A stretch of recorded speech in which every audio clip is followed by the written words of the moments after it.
최근에 정말 많은 일들이 있었어요. 네, 맞습니다. 이 회사가 정말 단순하게 뭐랄까 미래 기술입니다 하고 보여주는 단계를 이제 넘어서고 있구나. 실제 사업, 그러니까 상업화를 위해서 굉장히 구체적인 액션들을 취하고 있다는 게 아주 명확하게 보이더라고요. 그렇죠. 오늘 그래서 그 변화의 핵심 동력이 뭔지, 그리고 여러분께서 앞으로 어떤 점들을 좀 유심히 보셔야 할지 그런 것들을 좀 짚어보려고 합니다. 좋습니다. 그럼 가장 먼저 역시 눈에 띄는 건 이 회사의 전략적인 움직임들이에요.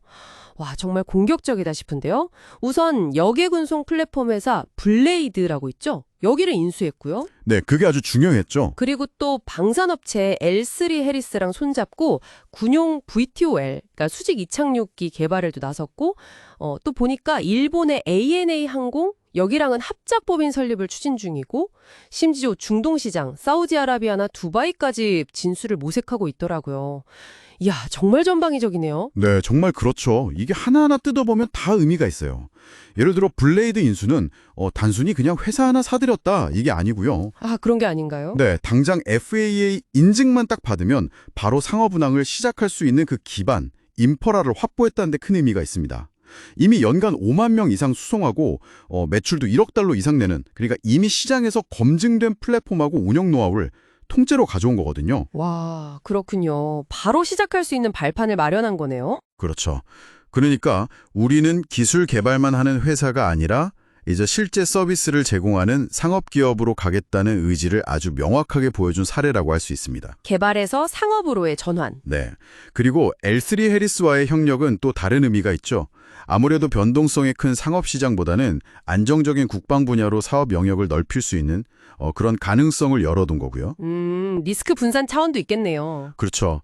그리고 ANA와의 합작법인 추진은 뭐 아시다시피 일본은 인구 밀도도 높고 또 교통체증도 심한 도시들이 많으니까 UAM이 성공하기에 좋은 환경이잖아요. 네, 그렇죠. 도쿄 같은 곳은 정말 필요할 것 같아요. 네, 그런 일본 시장을 공략하기 위한 교두보를 마련하는 차원이고 중동 진출 역시 뭐랄까 새로운 성장 동력을 찾기 위한 그런 시장 개척 의지를 보여주는 거죠. 각 움직임이 다 전략적인 포석이 깔려 있는 겁니다. 정말 치밀하게 준비하고 있다는 느낌이 드네요. 기술 개발 쪽에서도 성과가 있었죠. 자료 보니까 캘리포니아하고 오하이오에 있는 생산 시설을 엄청나게 확장했다고요. 네, 맞습니다. 생산시설 확충도 그냥 뭐 공장 넓혔다, 이게 다가 아니에요. 아, 또 다른 의미가 있나요? 네, 이제 진짜로 기체를 찍어낼 준비, 그러니까 양산 체계를 갖춰가고 있다는 걸 보여주는 겁니다. 특히 주목할 만한 게 그 도요타의 유명한 생산 방식 있잖아요. 린 생산 방식 같은 거요. 네, TPS. 효율성으로 유명하죠? 네, 바로 그겁니다. 그런 효율적인 생산 시스템을 도입해서 비용은 낮추고 품질은 높이면서 대량 생산을 할 수 있는 능력을 확보하겠다는 의지를 보여주는 거죠. 이게 나중에 가격 경쟁력으로 이어질 수 있거든요. 아, 단순히 만드는 걸 넘어서 효율적으로 많이 만들겠다. 그렇죠. 그리고 또 하나 중요한 기술적 성과가 최근에 항공기 2대를 동시에 같은 공역에서 시험 비행하는 데 성공했다는 소식이에요. 네, 저도 그거 보고 좀 놀랐어요. 그게 왜 그렇게 중요한 건가요? 이게 그냥 비행기 2대 띄웠다 이런 차원이 아니고요. 실제로 상업 운항을 시작하면 수많은 기체들이 특히 도심 같은 복잡한 환경에서 동시에 운항해야 하잖아요. 그렇죠. 관제도 복잡해질 거고요. 네, 바로 그겁니다. 여러 대의 기체를 동시에 안전하게 통제하고 관리할 수 있는 시스템, 그리고 관제 능력, 이런 것들이 필수적인데 이번 동시비행 성공은 바로 그런 시스템의 안정성과 완성도를 어느 정도 갖춰나가고 있다는 걸 실증적으로 보여준 중요한 이정표인 거죠. 단신의 기체 성능뿐 아니라 운영 시스템까지 검증했다. 그렇습니다. 이건 당연히 FAA 인증 심사 과정에서도 이 회사가 실제 운영까지 고려해서 준비하고 있구나 하는 긍정적인 신호를 줄 수 있는 부분입니다. 그렇군요. 이런 여러 가지 긍정적인 소식들이 계속 나오니까 시장의 기대감도 엄청나게 커진 것 같아요.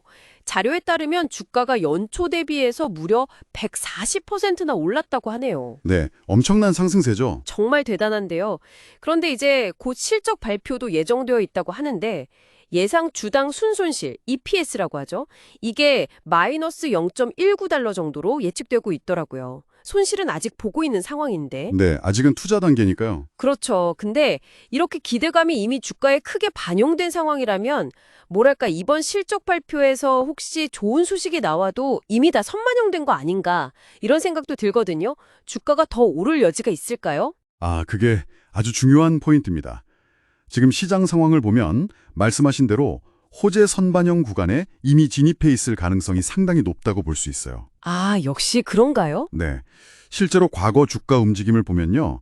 아까 말씀드린 블레이드 인수 발표 직후에 주가가 단숨에 17%에서 19% 정도 급등했었고요. 네, 기억납니다. 그리고 최근에를 또 트럼프 행정부 시절의 관료가 약간 정치적인 우호적인 정책 환경에 대한 기대감 이런 것 때문에 또 23%나 급등하는 모습을 보였거든요. 와, 정책 기대감만으로도 그렇게 오르는군요. 네. 그러니까 이미 시장은 알려진 호재들에 대해서는 상당히 가격에 반영을 시켜놓은 상태라고 봐야 합니다. 그래서 이번 실적 발표에서는 그 EPS 숫자 자체 뭐 마이너스 0.19달러냐, 마이너스 0.20달러냐 이런 숫자보다는요. 네.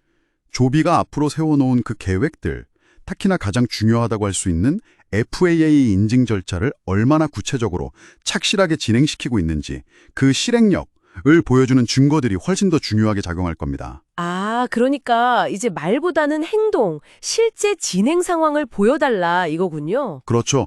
시장은 이제 막연한 기대감을 넘어서 다음 단계로 나아갈 수 있는 확실한 새로운 모멘텀, 그걸 찾고 있다고 보시면 됩니다. 실적 발표에서 그런 걸 보여줘야 주가가 다시 한번 움직일 수 있겠죠. 그렇다면 결국 다음 상승 동력이든 뭐든 핵심은 역시 FAA 인증이네요. 이게 워낙 복잡하고 어렵다고들 하잖아요. 구체적으로 어떤 부분들을 저희가 좀 눈여겨봐야 할까요? 네, 맞습니다. FAA 인증이 정말 넘어야 할 가장 큰 산이죠. 이걸 크게 세 가지 축으로 나눠서 볼 수 있는데요. 세 가지요? 네, 첫째는 운항인증, 보통 파트 3호라고 부르는 겁니다. 이건 항공 운송 사업을 할 수 있는 자격증 같은 건데 조비는 이미 다른 회사를 통해 이걸 확보는 했어요. 아, 그건 이미 가지고 있군요. 네, 가지고는 있는데 중요한 건 이걸 조비가 직접 개발한 새로운 EVT 기체 그리고 인수한 블레이드의 플랫폼에 어떻게 딱 맞춰서 적용할 것인가 그 구체적인 계획과 진행 상황이 중요합니다. 기존 항공기랑은 또 다르니까요. 아, 기존 인증을 새 기체에 맞게 업데이트하거나 뭐 그런 과정이 필요하겠네요. 그렇습니다. 두 번째가 가장 어렵고 핵심적인 건데요. 바로 기체 형식 인증, 파트 23이라고 합니다. 이건 개발한 항공기 그 자체의 설계가 안전 기준을 충족하는지를 증명하는 거예요. 이게 정말 까다롭고 시간이 많이 걸립니다. 이게 제일 중요하군요. 네, 이게 사실상 기체의 안전성을 공인받는 절차라서 가장 중요하죠. 현재 뭐 비공식적으로는 한 50%에서 70% 정도 진행된 거 아니냐 이런 이야기들이 돌고는 있어요. 네, 그런 얘기가 있더라고요. 그런데 만약 이번 실적 발표 같은 공식적인 자리에서 예를 들어 뭐 우리가 제출한 인증 계획의 80%가 FAA의 검토를 통과했고 올해 안에 최종 승인을 목표로 하고 있다. 와 같이 아주 구체적인 진행률이나 목표 시점을 딱 제시한다면 이건 시장에 엄청난 신뢰감을 줄 수 있는 강력한 시그널이 될 겁니다. 와, 80% 완료, 연내 목표 이런 숫자가 나오면 정말 파급력이 크겠네요. 그렇죠. 투자자들이 가장 듣고 싶어하는 이야기일 겁니다. 그리고 마지막 세 번째 기둥은 생산 인증, 보통 PC, 프로덕션 부릅니다. 이건 뭐냐면 형식 인증을 받은 그 설계대로 기체를 일관성 있게 동일한 품질로 계속 생산해낼 수 있다는 것을 증명하는 거예요. 아, 설계뿐만 아니라 생산 공정까지 인증받는 거군요. 맞습니다. 아무리 설계가 좋아도 그걸 똑같이 계속 만들어내지 못하면 의미가 없잖아요. 그래서 아까 말씀드린 그 확장된 생산 라인에서 실제로 FAA의 생산 인증 기준에 부합하는 기체를 안정적으로 만들고 또 그걸로 시험 비행까지 하는 단계로 나아갔는지 이런 형황을 확인하는 게 중요합니다. 운항, 기체 설계, 생산까지 이 세 가지 인증이 다 맞물려 돌아가야 하는 거군요. 네, 정확합니다.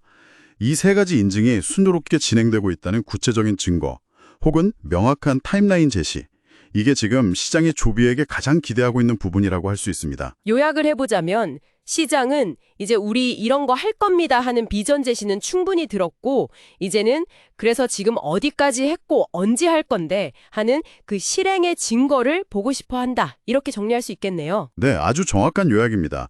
구체적인 인증 진행률과 상업화 일정, 이게 핵심 키워드죠. 네, 오늘 주신 자료들과 설명을 쭉 들어보니까 조비 에비에이션이 뭐 인수합병, 또 여러 기업들과의 파트너십, 그리고 생산 능력 확보까지 정말 상업화를 향한 발판을 굉장히 공격적으로 또 다각적으로 다지고 있다는 것을 다시 한번 확인할 수 있었습니다. 그렇죠.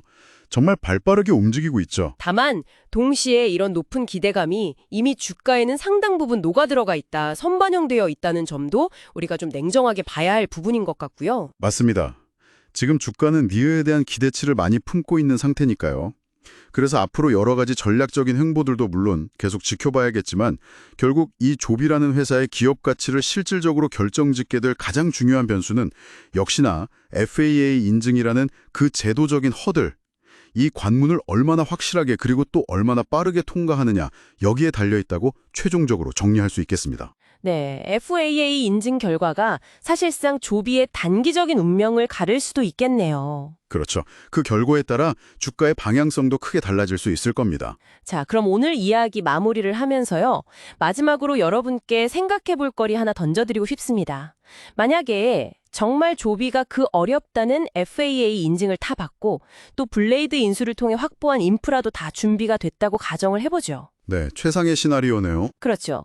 모든 기술적, 제도적 준비가 끝났다고 해도 과연 이전에 없던 완전히 새로운 형태의 항공기, 이 eVTOL을 우리가 사는 이 복잡한 실제 도심 상공에서 매일매일 수십, 수백 편씩 운영한다고 했을 때 과연 예상치 못했던 운영상의 변수나 어려움은 없을까요? 아, 그럴 수 있죠.